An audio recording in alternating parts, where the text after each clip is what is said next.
Next on 360, do you know what you share your bed with? What lives in your pillows? Creepy crawlies you can't see that might be making you sick. We'll tell you how to rid your home of these unwanted guests.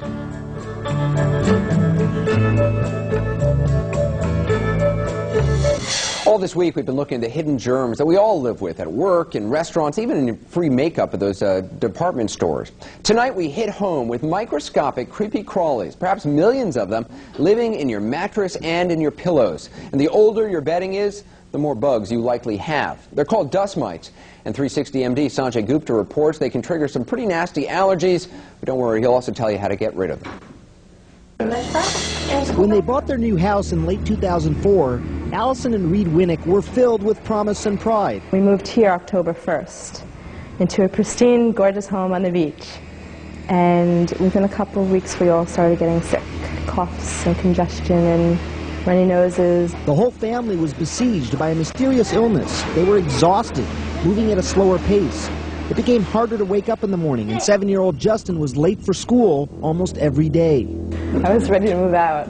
Increasingly frustrated and confused, the Winnicks had air samples taken in their new home. They feared it was sinister mold growing in the air ducts, or even asbestos or fiberglass from new construction. It was neither. Lots of dust mites. Lots and lots of dust mites, and nothing else. Everything else came out clean. It was in every room that we tested. The bedrooms, the playroom, the living room. It was everywhere. The Winnicks were suffering from indoor allergies from dust mites. Dust mites are microscopic spiders so small that 7,000 of them can fit on a dime. They thrive in humidity and feed off skin cells humans shed. The Winnicks aren't alone. 99% of all households have them. The average number in any given bed, 2 million. In the case of the dust mites, what the allergy substance is disgustingly, it is a very potent protein in the fecal dropping of these mites. They tend to be in highest concentrations in bedding, in pillows. One of the difficulties in many of these perennial allergens is that you can clean vigorously. However, they're going to recur, so it's something that requires ongoing effort. We're going to use vibration and suction to get the vacuum, to get the allergens out of it. Just roll it up now. The Winnicks turned to Healthy Nest, a company that specializes in testing and ridding the home of allergens. A good idea is actually to uncover the bed and leave it open, leave windows open when you can, and if you have the opportunity to expose your mattress or your bed to direct sunlight, that's an excellent thing to do. Now, 6 months after finding the dust mites, the Winnicks have learned to deal with them. So everything's good. No one sneezes in the morning when they wake up anymore. Dr. Sanjay Gupta, CNN, Atlanta. And what a charming visual, little tiny microscopic bugs eating your dead skin and defecating in your bed. Really charming. Thanks, Dr. Gupta. We're talking today about hidden hazards that might be in your house and in my house. We tested everything top to bottom in Meg and Colleen's homes, and among the things we checked for were dust mites. Take a look. Here's an adventure. Let's check for dust mites. And some people are quite allergic. Are you going to launder all Actually, my what stuff happens is for the me? fecal matter of the dust mites might be giving you a problem. Gross. What I'd like to do is have you take the pillowcase off. All right. And we're going to send that away to the lab. The test results are in, and yes, we did find dust mites. This is an actual photograph of a mite that we found at Meg's house. It has 8 legs. You're looking right now at its mouth. And right now, experts tell us that these insects feed on dead human skin, and you know we're always shedding skin, which is why they're often found in the sheets. You're shedding skin when you don't even know it. This is what the mites look like when they're moving. The average double bed, get this, contains 2 million of these mites. They also thrive in carpets, and people with allergies are the most often affected by the mites. Actually, the mites themselves, we're told, are harmless. Who cares? Who wants them there? It's their waste. It's that fecal matter that people are allergic to. Indication of how clean you are, or what? You really have a very hard time preventing them. But what you should do is if somebody in your house begins to develop allergies, is you should get at, especially the bedroom. You spend most of your time in the bedroom, and that's where most of them are.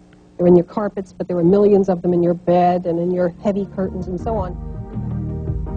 And now, news for the family with Melissa Bage. Many of us already know we are sleeping with the enemy, dust mites, especially if you have allergies. They're the enemy. Melissa's here Tell us how we're going to handle those things. Jerry, they can cause a lot of grief if you have allergies. Those tiny, creepy crawlers who can exacerbate allergies. But there are a lot of things that you can do to help alleviate the problem. In a sense, they're microscopic man-eating machines, dust mites dining on your dead, decaying skin. You can't see them, but they're there.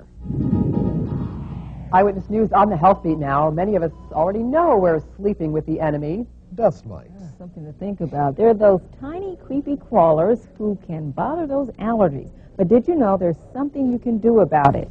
It's 5 o'clock. Here are today's top 4 stories on News 4. The common dust mite can cause problems for people with allergies and some other medical conditions. In tonight's medical report, CBS's Dr. Sean Kniff tells us about a new way now to wipe out. We'll be right back.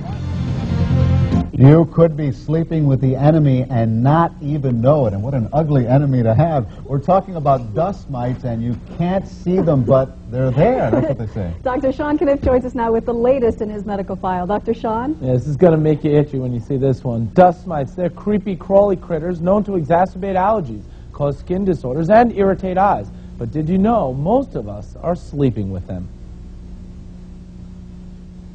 In a sense, they're microscopic man-eating machines. Dust mites dining on your dead, decaying skin. You can't see them, but they're there. They're microscopic. As a matter of fact, 5,000 of them could fit on the head of a pin. Under the microscope, they look menacing, but they're actually harmless little critters. It's what they do at bedtime that can have you sniffling and sneezing in the morning. And what the dust mites do is they feed on the skin flakes that are in your bed. And it's what they excrete, their feces, that causes the problem. Those dust mite droppings can worsen asthma, headaches, allergies. They can make you itch, cause skin rashes, and some say even cause depression. And everyone's got them. In fact, they're everywhere. And experts say if you have any of these medical conditions, you shouldn't take the dust mite infestation lying down. That's why many people are now routinely screening and look at what we found in this mattress. A pile of dust after just a few minutes of vacuuming. A chemical test for dust mite excrement reveals quite a surprise. Moderate infestation. In a typical mattress like this, you could have as many as 5 million dust mites. Would you want to sleep on this? I would not want to sleep on this, no. And nor would anybody else.